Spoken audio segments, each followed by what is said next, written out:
शहर के सबसे बड़े पुलिस हेडक्वार्टर के बाहर भारी भीड़ थी। अंदर जाने वाले लोहे के बड़े गेट पर एक बहुत ही सीधा साधा आदमी खड़ा था।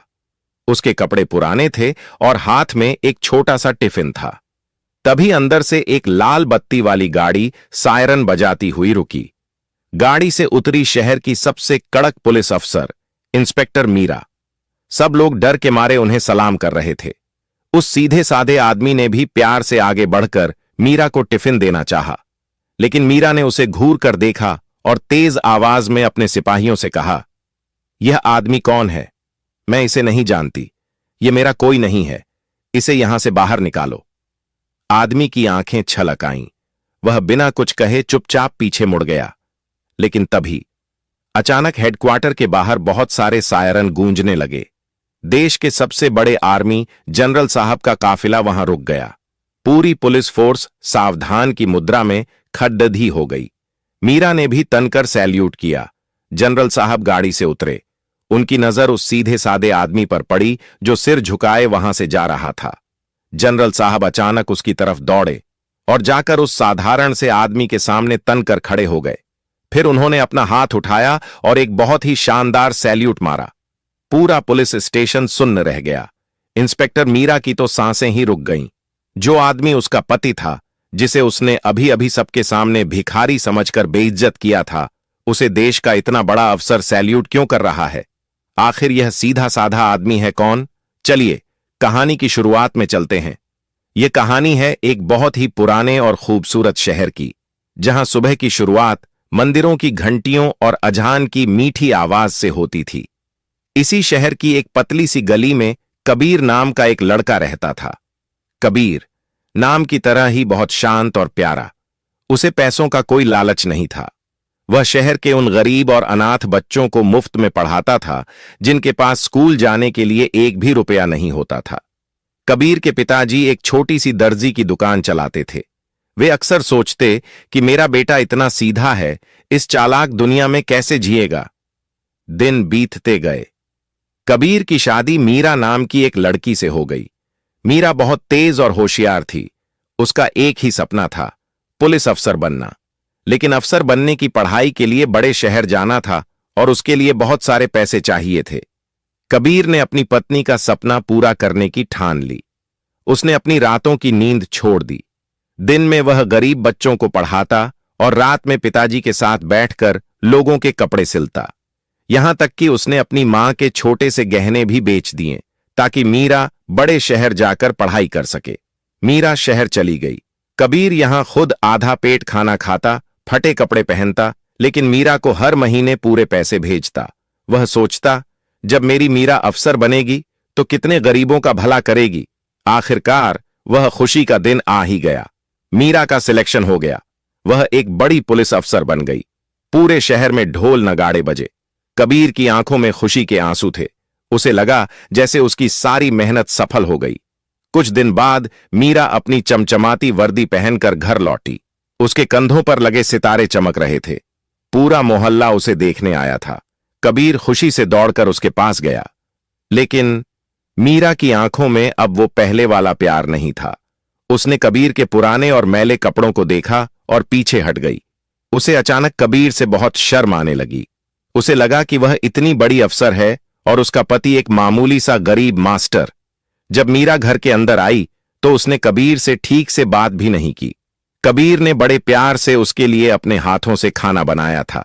मीरा, तुम्हारे पसंद की खीर बनाई है, कबीर ने मुस्कुराते हुए कहा। मीरा ने एक नजर खीर पर डाली और रूखी आवाज में बोली, मुझे भूख नहीं है, और हां, कल से मेरे लिए ये सब मत करना। मेरे पास बहुत बड़े बड़े काम हैं। कबीर का दिल थोड़ा सा टूट गया। उसने सोचा, शायद सफर की थकान होगी। दिन पंख लगाकर उड़ने लगे। मीरा अब एक बहुत बड़ी और मशहूर पुलिस अफसर बन चुकी थी।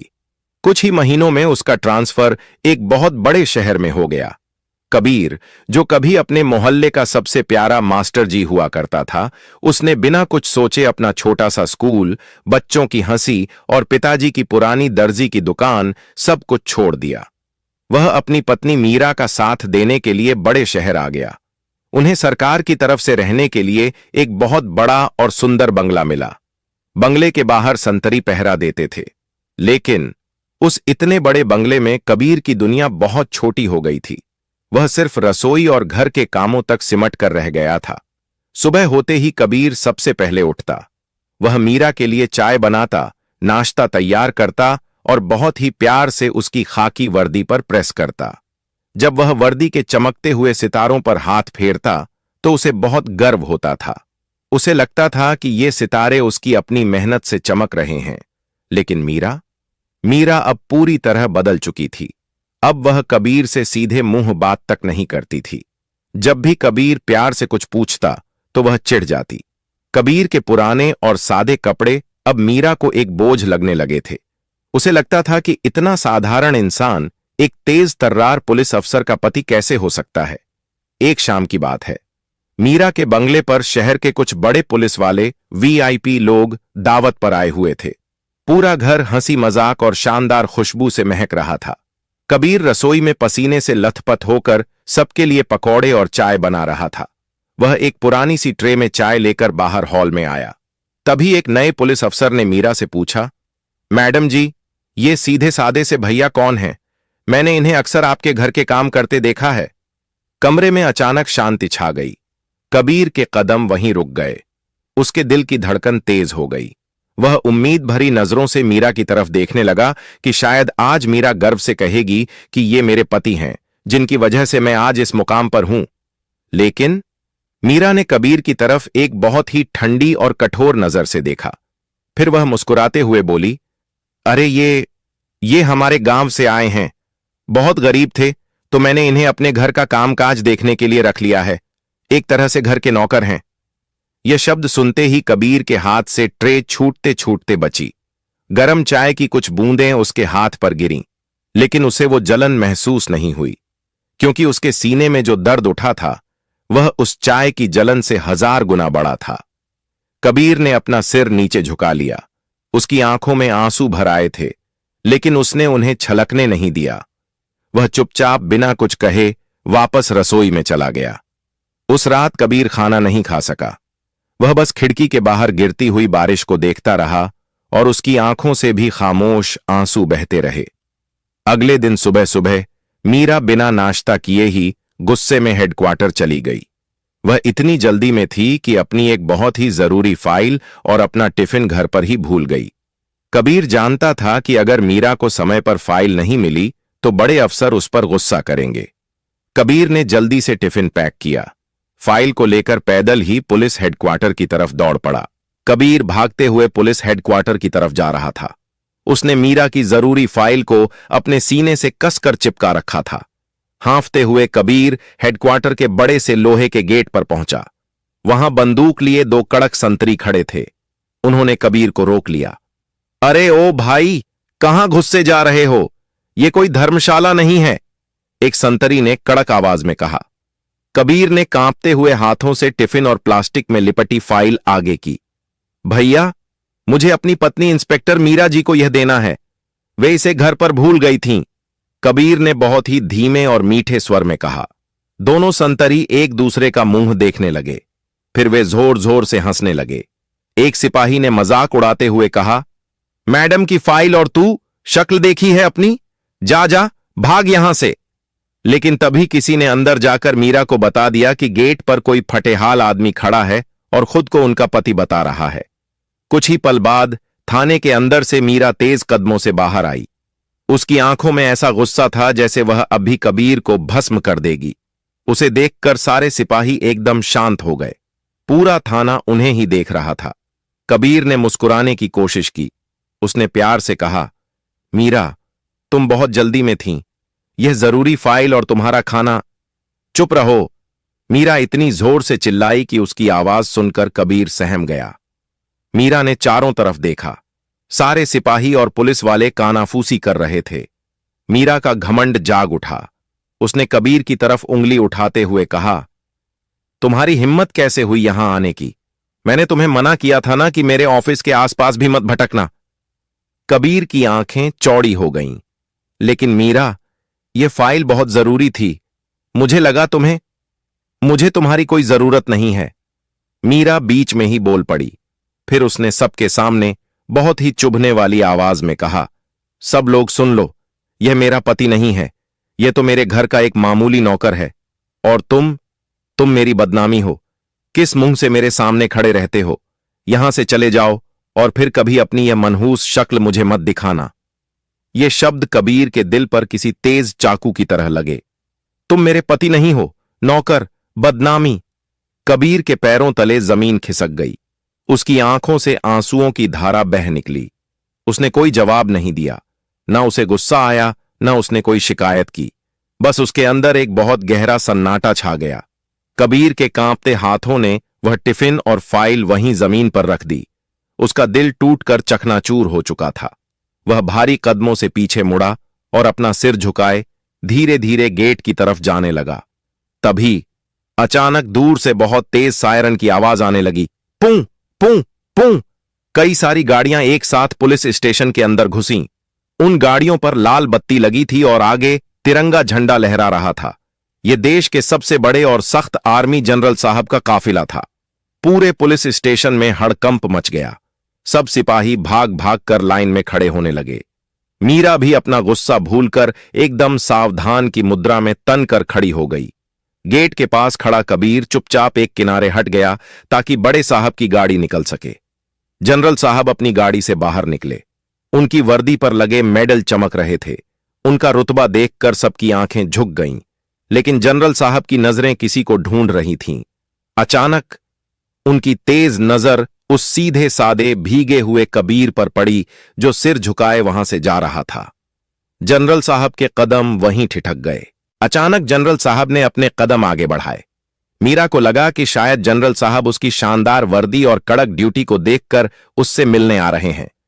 मीरा के चेहरे पर एक घमंडी मुस्कान आ गई और उसने अपना सीना और चौड़ा कर लिया। लेकिन यह क्या? जनरल साहब मीरा के सामने से ऐसे गुजर गए जैसे वो वहां हो ही ना। मीरा की मुस्कान वहीं जम गई। जनरल साहब सीधे गेट की तरफ गए जहां कबीर सिर झुकाए खड़ा था। उनके पीछे पीछे उनके सारे कमांडो भी दौड़ पड़े। पूरा पुलिस स्टेशन आंखें फाड़कर यह नजारा देख रहा था। जनरल साहब कबीर के ठीक सामने जाकर रुक गए। कबीर ने डरते हुए अपना सिर ऊपर उठाया। उसकी आंखों में आंसू थे और चेहरे पर बहुत गहरी उदासी। तभी एक ऐसा चमत्कार हुआ जिसने वहां खड़े हर इंसान की सांसें रोक दीं।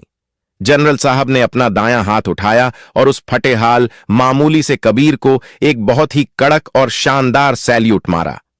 जय हिंद मास्टर जी! जनरल साहब की भारी और दमदार आवाज पूरे हेडक्वार्टर में गूंज उठी। पूरा पुलिस स्टेशन सुन्न रह गया। किसी की पलकें नहीं झपक रही थीं। जो सिपाही अभी कबीर पर हंस रहे थे, उनके मुंह खुले के खुले रह गए। मीरा के तो पैरों तले जमीन ही खिसक गई। उसकी आंखें फटी रह गईं। मेरा नौकर, मेरा सीधा साधा पति, उसे देश का इतना बड़ा जनरल सैल्यूट क्यों कर रहा है? मीरा का दिमाग सुन्न पड़ गया। सैल्यूट करने के बाद जनरल साहब ने अपने दोनों हाथ फैलाए और कबीर को कसकर अपने सीने से लगा लिया। उन्हें इस बात की कोई परवाह नहीं थी कि कबीर के कपड़े कीचड़ से सने हुए हैं या वे पूरी तरह भीग चुके हैं। कैसे हो मेरे भाई कबीर? जनरल साहब ने रुंधे हुए गले से पूछा। कबीर कुछ बोल नहीं पाया, बस फफक फफक कर रो पड़ा।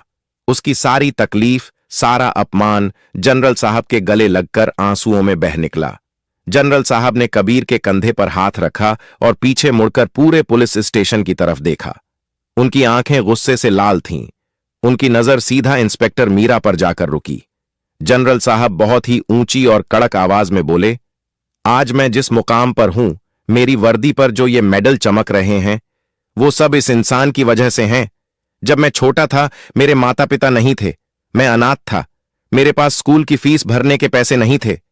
पूरे थाने में सन्नाटा था। सिर्फ जनरल साहब की आवाज गूंज रही थी। उन्होंने आगे कहा, तब इसी कबीर ने दिन रात कपड़े सिलकर मेरी फीस भरी थी। जब मुझे आर्मी की परीक्षा देने बड़े शहर जाना था, तो इस इंसान ने अपने घर के बर्तन तक बेच दिए थे ताकि मैं भूखा ना सो सकूं।